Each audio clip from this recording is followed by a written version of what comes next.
Damos gracias al Señor que nos ha regalado salud, que nos ha dado provisión y que nos permite estar reunidos de nuevo en esta noche, en este lugar, para escuchar su palabra, ¿cierto? Ya le cantamos, ya lo alabamos, ahorita vamos a escucharlo. Y el título que el Señor me regala para esta noche es un mensaje muy especial, un mensaje especial. Y vamos a ir de una vez a la palabra, el Evangelio de San Lucas, al capítulo 2, versículo 1. Yo tengo la nueva versión internacional. 2:1. Es un pasaje muy conocido, muy celebrado, muy, ¿cómo se dice? Muy recreado, muy mal enseñado y muy mal celebrado. Ya estamos ahí, San Lucas 2. Amén, leemos la palabra del Señor en el nombre del Padre, del Hijo y con la guía de su Santo Espíritu.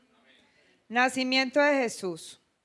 Por aquellos días, Augusto César decretó que se levantara un censo en todo el Imperio Romano. Este primer censo se efectuó cuando Cirenio gobernaba en Siria. Así que iban todos a inscribirse, cada cual a su propio pueblo. También José, que era descendiente del rey David, subió de Nazaret, ciudad de Galilea, a Judea. Fue a Belén, la ciudad de David, para inscribirse junto con María, su esposa. Ella se encontraba encinta y mientras estaban allí, se le cumplió el tiempo. Así que dio a luz a su primogénito. Lo envolvió en pañales y lo acostó en un pesebre, porque no había lugar para ellos en la posada. En esa misma región había unos pastores que pasaban la noche en el campo, turnándose para cuidar sus rebaños. Sucedió que un ángel del Señor se les apareció. La gloria del Señor los envolvió en su luz y se llenaron de temor. Pero el ángel les dijo: no tengan miedo. Miren que les traigo buenas noticias que serán motivo de mucha alegría para todo el pueblo. Hoy les ha nacido en la ciudad de David un Salvador, que es Cristo el Señor. Esto les servirá de señal. Encontrarán a un niño envuelto en pañales y acostado en un pesebre.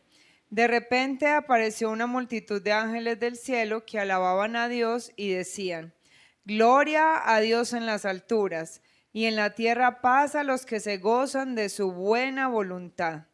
Cuando los ángeles se fueron al cielo, los pastores se dijeron unos a otros: vamos a Belén a ver esto que ha pasado y que el Señor nos ha dado a conocer.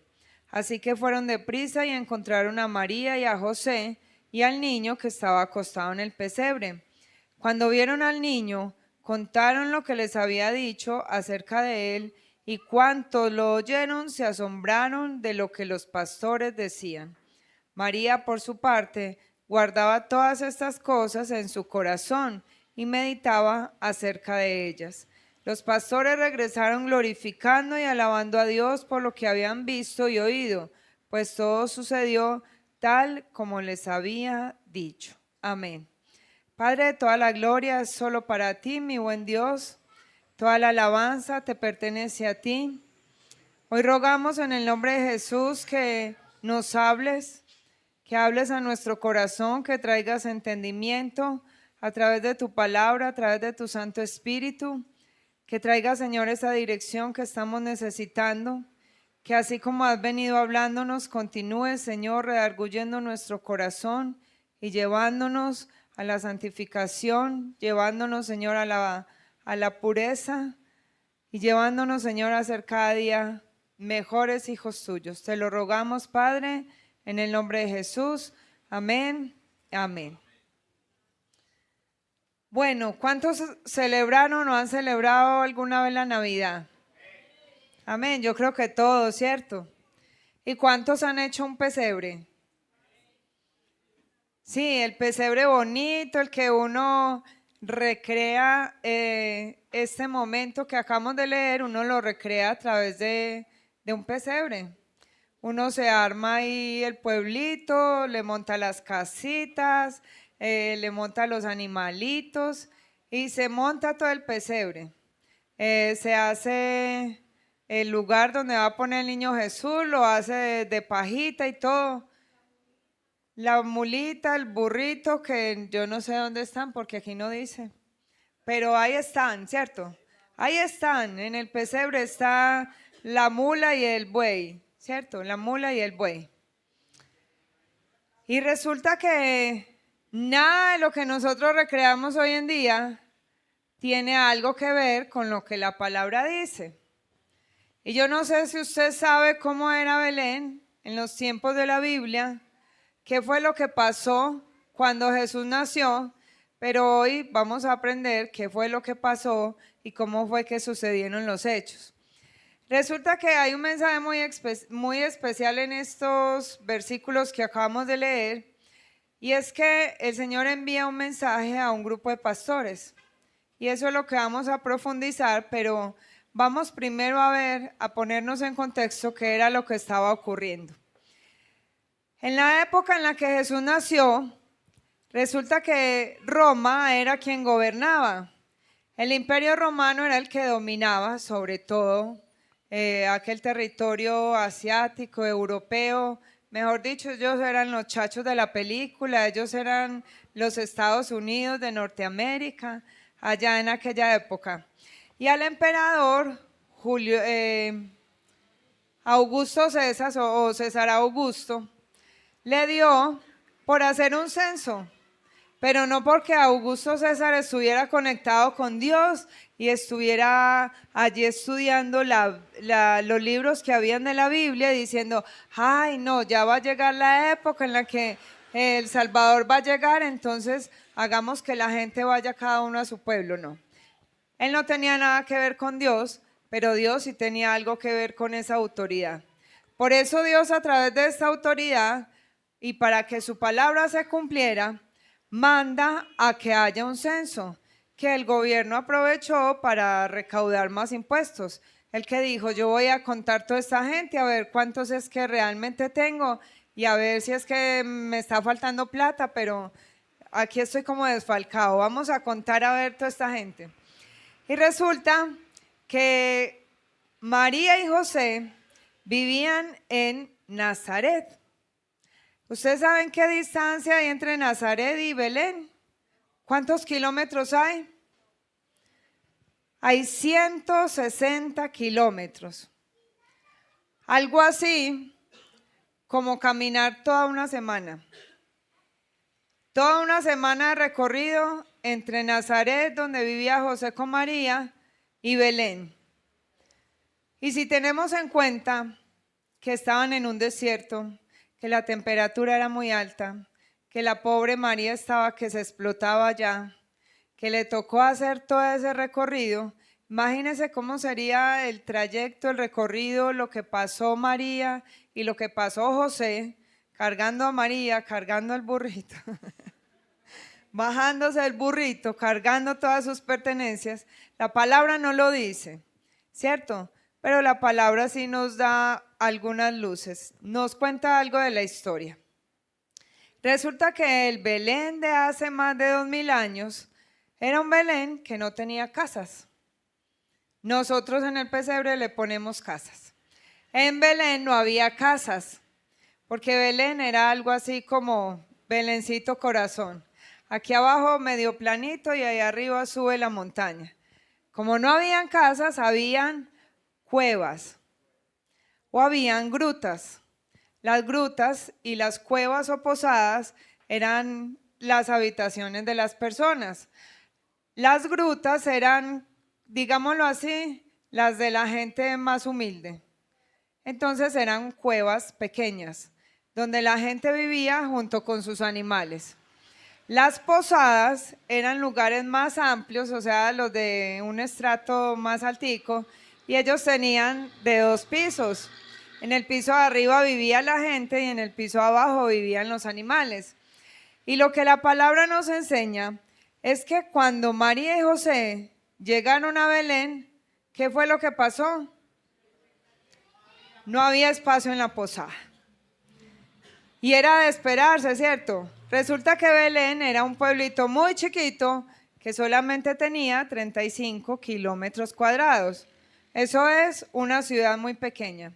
Entonces, para que nos vamos haciendo idea de cómo fue que María y José llegaron y no había lugar para ellos en la posada, resulta que como todos los judíos, los israelitas tenían que ir cada uno a su lugar de nacimiento, llegó gente del norte, llegó gente del oriente, del occidente y del sur.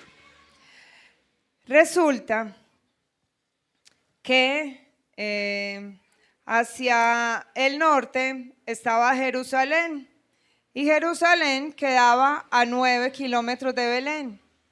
¿Quién llegó primero? ¿Los que vivían en Nazaret que estaban a 160 o los que vivían en Jerusalén que estaban a 9? Los de Jerusalén llegaron primero, ¿cierto? Resulta que hacia el sur quedaba Hebrón y Hebrón quedaba a 20 kilómetros.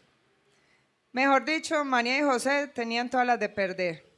Ellos iban en burro y los otros iban en tren, por así decirlo. Ellos llegaron de última contando la panza de María. Que yo no sé ustedes cómo caminaban embarazadas, pero camina uno como el patico ahí. Yo no me imagino uno embarazado montado en un burro. Si ya de por sí es molesto montar en un caballo, ahora en un burro y uno con una panza bien grande, un bebé a punto de nacer boleando pata allá adentro. Entonces, primero, no había lugar. ¿Por qué? Porque estaban demasiado lejos, porque María estaba embarazada y porque la otra gente llegó primero y, mejor dicho, eso era ocupación 100% ya en aquel lugar. Pero llegó el momento del parto y con razón se le llegó a María el momento del parto. Con semejante trajín, nace porque nace el bebé. Y allí tenía que haber familia de José. La palabra no lo dice, pero allí tenía que haber familia de José porque José era de ese pueblo. Entonces ellos finalmente entran a una de las posadas. Y yo quiero que nos metamos en la vida de María.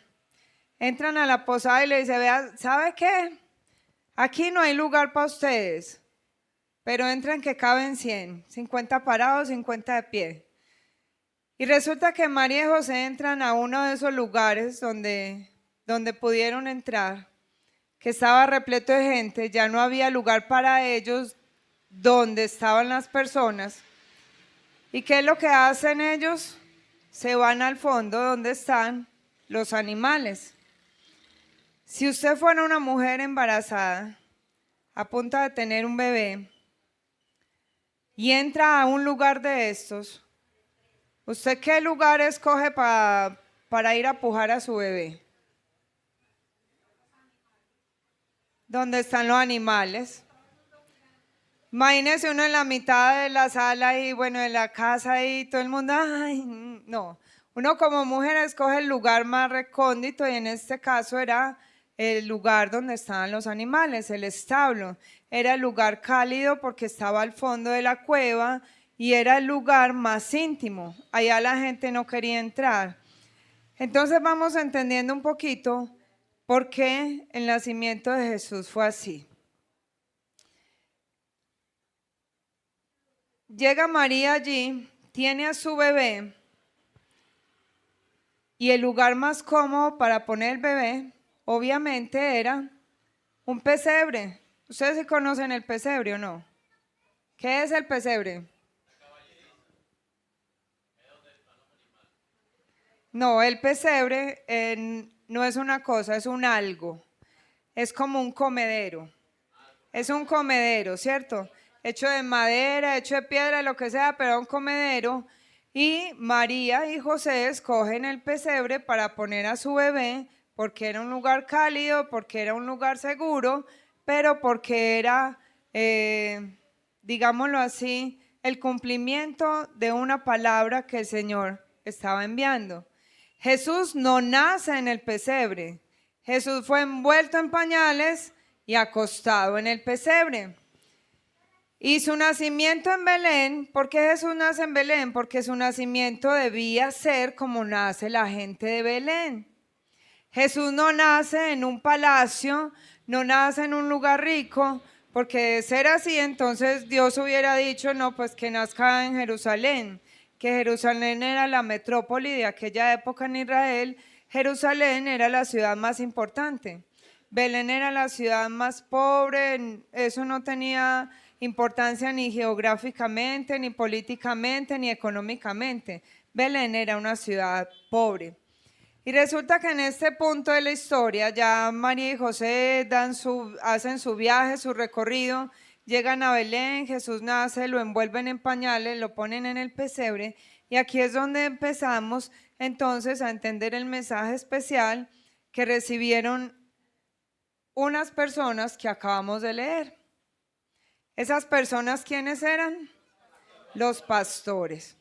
Resulta que la labor de pastorear en aquella época no era una labor muy abrazada. Eran hombres rechazados, eran hombres, mejor dicho, eran los venteros ambulantes de hoy en día. Eran los discriminados de la época, esos viven del día a día, eran los más rechazados. Y resulta que dentro de esos pastores de ovejas había unos pastores que eran sacerdotes. ¿Sabían ustedes que dentro de esos pastores habían unos que tenían esa función especial? No, bueno, entonces vamos a ir aprendiendo. Cuando Dios envía el mensaje a esos pastores, lo hace a través de una señal.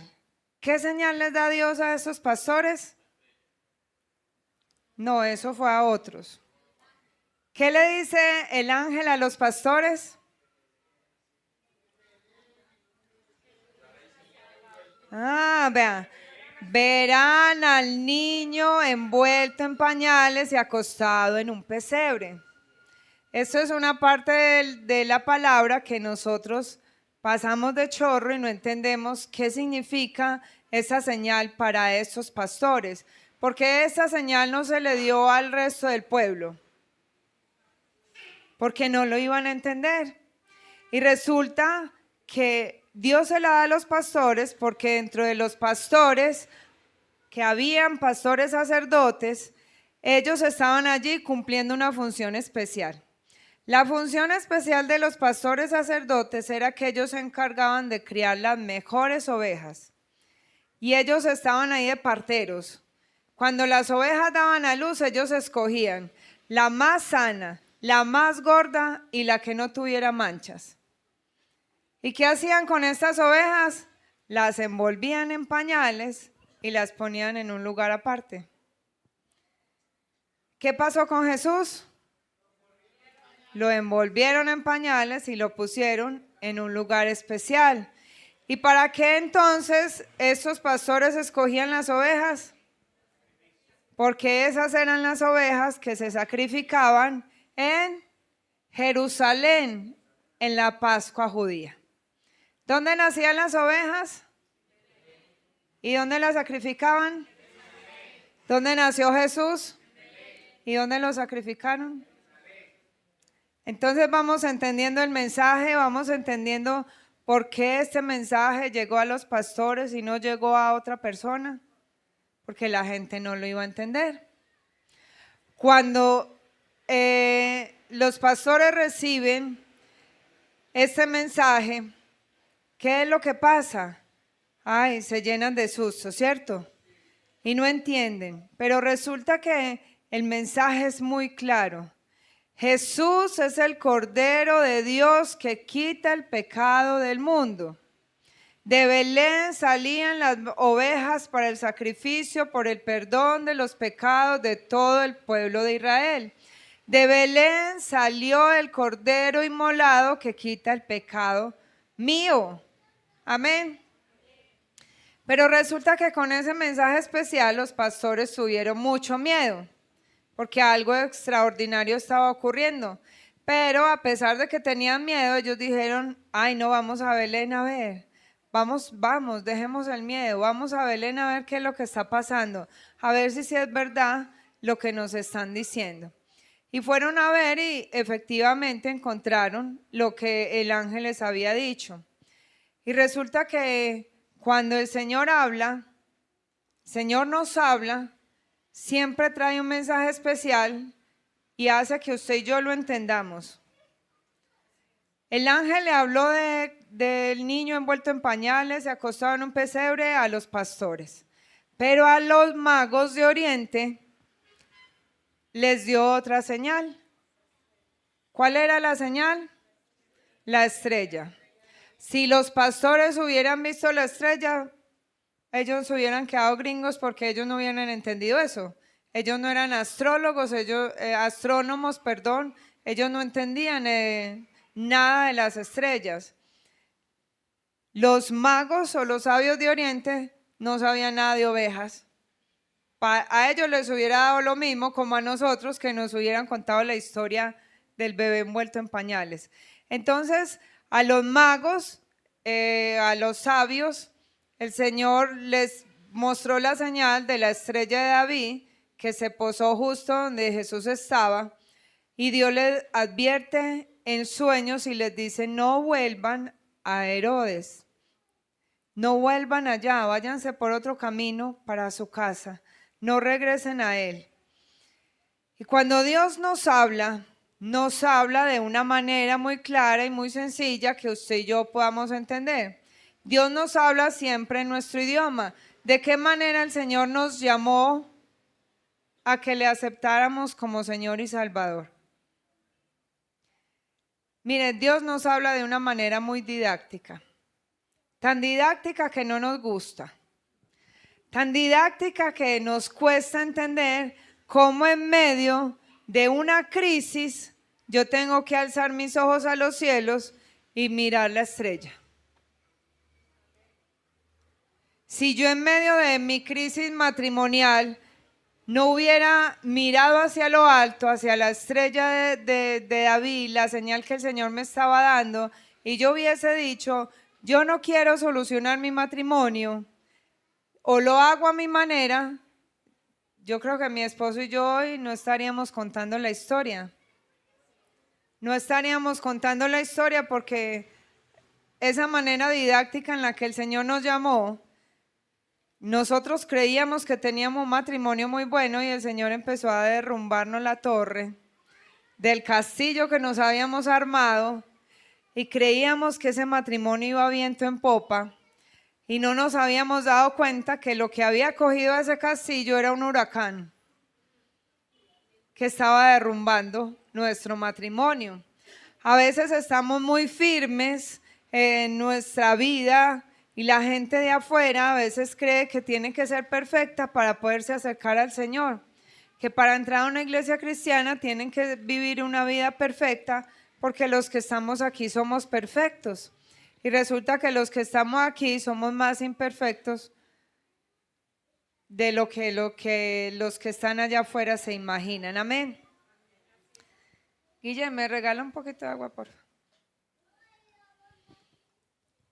Miren, la palabra del Señor es tan fácil de interiorizar y de entender que aquí es donde empieza ese mensaje especial para nosotros. Cuando Cristo desciende a la tierra, nace en la ciudad más pobre, en la ciudad más olvidada, en la ciudad de menos importancia que se llama Belén de Judá. ¿Y para qué desciende Cristo en carne? Diga conmigo: Cristo desciende para condenación. Y usted me dirá: ¿y cómo así? Esta pastora está loca. ¿Cómo así que Cristo desciende para condenación?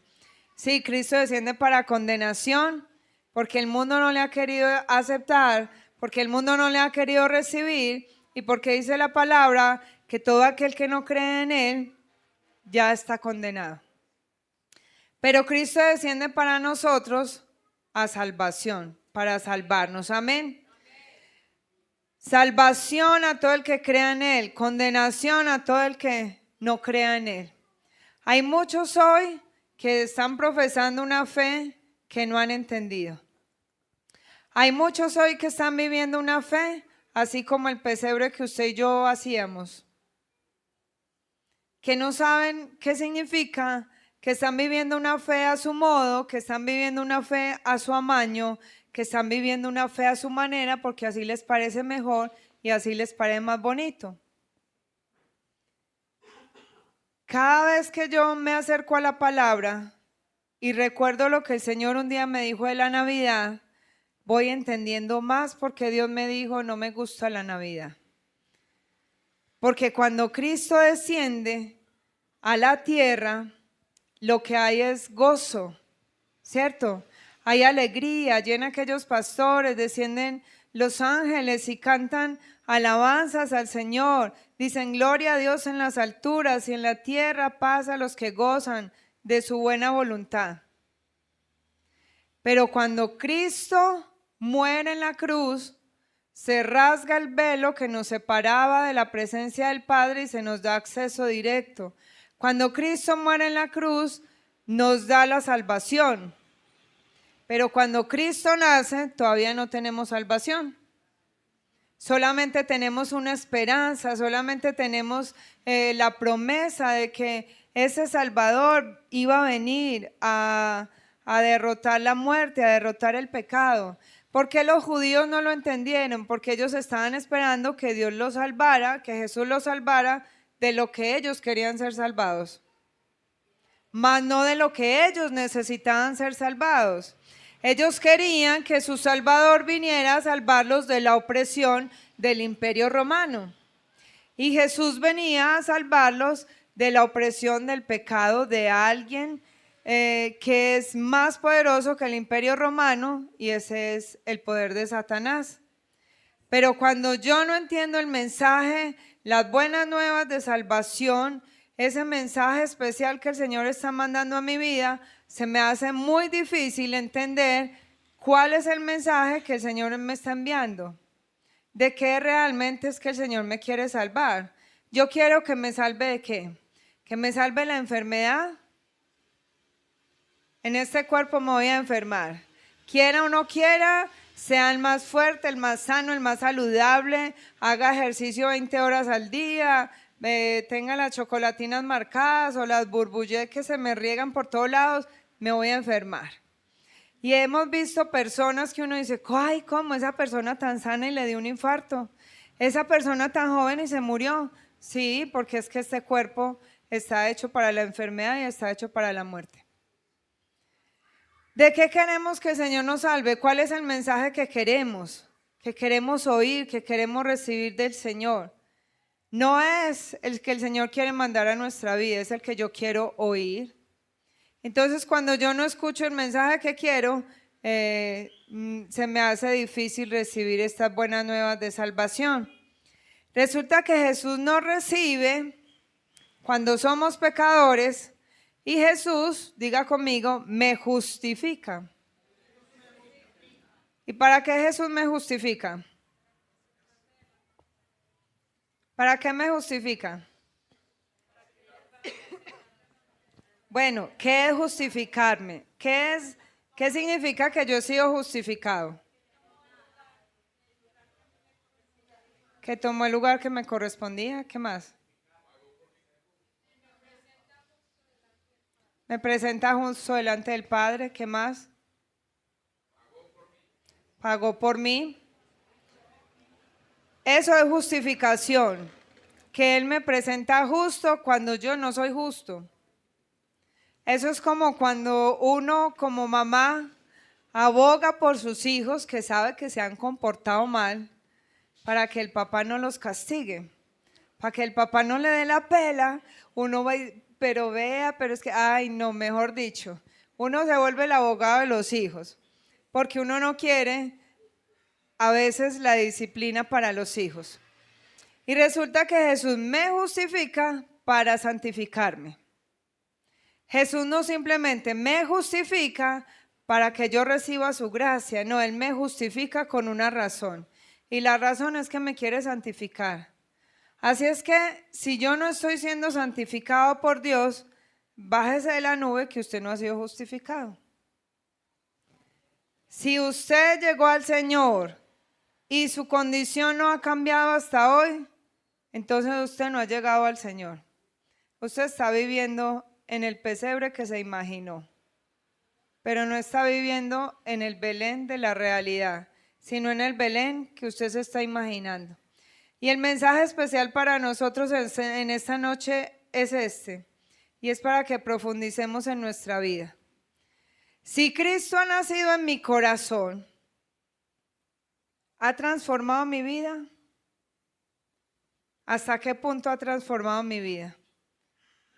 Porque cuando Jesús desciende a Belén, Belén sigue siendo la misma Belén. Pero cuando Cristo muere en Jerusalén, Jerusalén es sacudida. Jerusalén es trastornada. Tanto así que empieza la persecución. Tanto así que empieza el evangelio a regarse y los judíos y los romanos a perseguir a todos los cristianos. Cuando Cristo desciende a Belén, nada pasó. Porque una cosa es que Jesús nazca y otra cosa es que Jesús transforme. Jesús nació en tu corazón, pero está transformando tu vida. Amén. O lo sigues teniendo ahí en el pesebre que dice uno, ay, yo me imaginaba a la pobre María en un establo ahí teniendo a su hijo. Es algo que yo, hasta que el Señor no me revela esta palabra, no había entendido. Incluso yo decía, Señor, pero ¿por qué tu hijo, el Salvador del mundo, pudiendo haber nacido en otra condición, nació así? Era para que pudiéramos entender que Él es el Salvador, que Él era el Cordero sin mancha, que habría de venir a salvarme. Si Cristo me ha justificado, ¿está su Santo Espíritu santificando mi vida? Porque como nos hablaba el Señor el domingo a través de la historia del cerdito, si a mí no me duele el pecado, si yo no he entendido qué es el pecado, qué está bien y qué está mal delante del Señor, es porque yo no he sido ni justificado, ni estoy siendo transformado, ni mucho menos santificado. ¿Por qué no nos duele el pecado? Porque no lo vemos como pecado. Porque caemos una y otra vez en el mismo pecado y saben que es algo muy charro. Por ahí dicen que el mal aliento, todo el mundo se da cuenta que alguien tiene mal aliento, menos la persona que lo tiene. Y a veces así es el pecado. Todo el mundo empieza a señalarte el pecado y uno no se da cuenta que está haciendo mal. Ayer escuchaba algo y yo hablaba con mi esposo hoy y yo decía, uno metido en ese mundo, ¿qué cuenta se va a dar que eso es malo? Y se estaba hablando de la música, de cómo la música secular se ha infiltrado en las iglesias y de cómo se han metido ritmos del mundo y la gente dentro de las congregaciones no danza para el Señor, sino que baila, no para el Señor. No bailan para el Señor, bailan para su carne y ahí el ritmito y es que yo me lo sabía y entonces claro, guapache. Y yo escuchaba a alguien que decía, no, pero es que el problema no es que bailen. Y yo decía, Señor, en serio, pero yo sé que es que está metido en un lugar donde bailan. Entonces si yo estoy metido donde bailan, ¿yo qué voy a decir? Ay, eso está mal. No, eso está bien, ¿cierto? Eso está bien. Si yo crezco en una familia donde el papá le da garrote a la mamá todos los días y eso se ha vuelto normal, yo lo veo como algo normal, que yo me case y mi esposo me dé garrote. A veces es el pan diario de cada día, no, eso es normal. ¿Cuándo vengo yo a ver el problema? Cuando yo me miro a través de otra pareja, de otra familia, donde yo veo que las cosas se hacen distintas. Yo creía que mi familia, que la relación de mi papá y mi mamá era buena y que ellos se querían y que ellos se trataban bien, hasta que el Señor me permitió meterme a la casa de mi amiga, donde sí había un hombre y una mujer que se amaban, se respetaban, se ayudaban, donde sí yo veía los valores del papá de esa casa y yo siempre le dije al Dios que yo conocía, yo quiero un esposo como el papá de mi amiga. No me dé un esposo como mi papá. Yo no lo quiero. Déjeme viata más bien. Yo me quedo desempolvando las estatuas de la Iglesia Católica. Porque yo no quería un esposo borracho, un esposo que aunque mi papá no maltrataba a mi mamá, tampoco le mostraba que la amaba. Un papá que no se interesaba por sus hijos, ni cuántos años tenían, ni nada. Y lo mismo es el pecado. Para mí puede ser algo normal hasta que yo vengo y miro en la palabra y yo escucho lo que el Señor me está hablando y el Señor me está redarguyendo y me está diciendo, estás mal.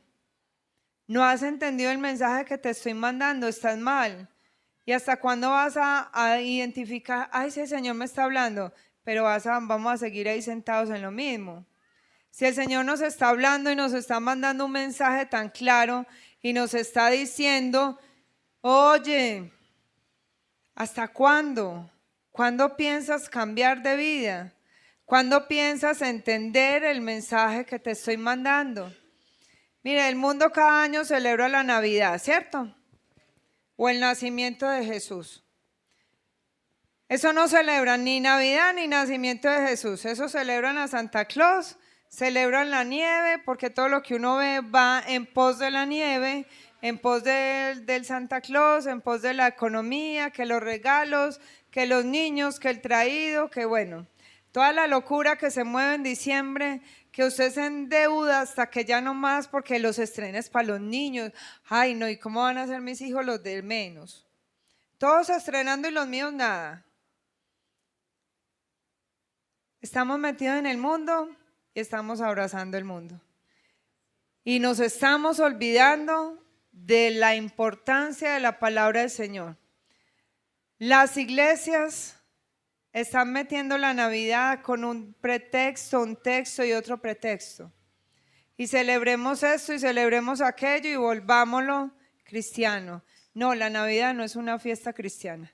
Por más que se habla del nacimiento de Jesús, no es una fiesta cristiana. No le ponga los moños, no le ponga las decoraciones, lo que quiera ponerle, no se lo ponga porque no es cristiano. Y eso no es lo que el Señor nos manda a celebrar. Entonces se celebra la Navidad o el nacimiento y se hace en torno a un montón de mentiras. Pero nosotros no estamos lejos de parecernos a ellos. Porque cuando decimos que un Salvador ha nacido en mi corazón y que yo he sido justificado, pero sin mostrar frutos dignos de arrepentimiento, estoy igual de perdido que la gente que celebra la Navidad en pos de un nacimiento que no es ni la fecha ni lo que se está conmemorando en diciembre. Así es que, mis amados, el mensaje especial para nosotros en esta noche es: ¿ya el Señor nació en tu corazón? ¿Qué señal muestras tú de que el Señor nació en tu corazón? De que el Señor está haciendo una obra en tu corazón. A los pastores Dios les dijo, las señales, van a ver el niño envuelto en pañales y acostado en un pesebre. ¿Cuál es la señal que nosotros podemos decirle al hermano? Vea, el Señor ya nació en mi corazón, yo ya lo recibí como Señor y Salvador, pero no de boca. Y la señal que usted va a ver en mí de que eso es verdad, es esta y esta. ¿Cuál es? ¿Qué le contestaría usted a su hermano? Si su hermano le pregunta, ¿cuál es la señal? ¿Usted qué le diría? Piénselo ahí.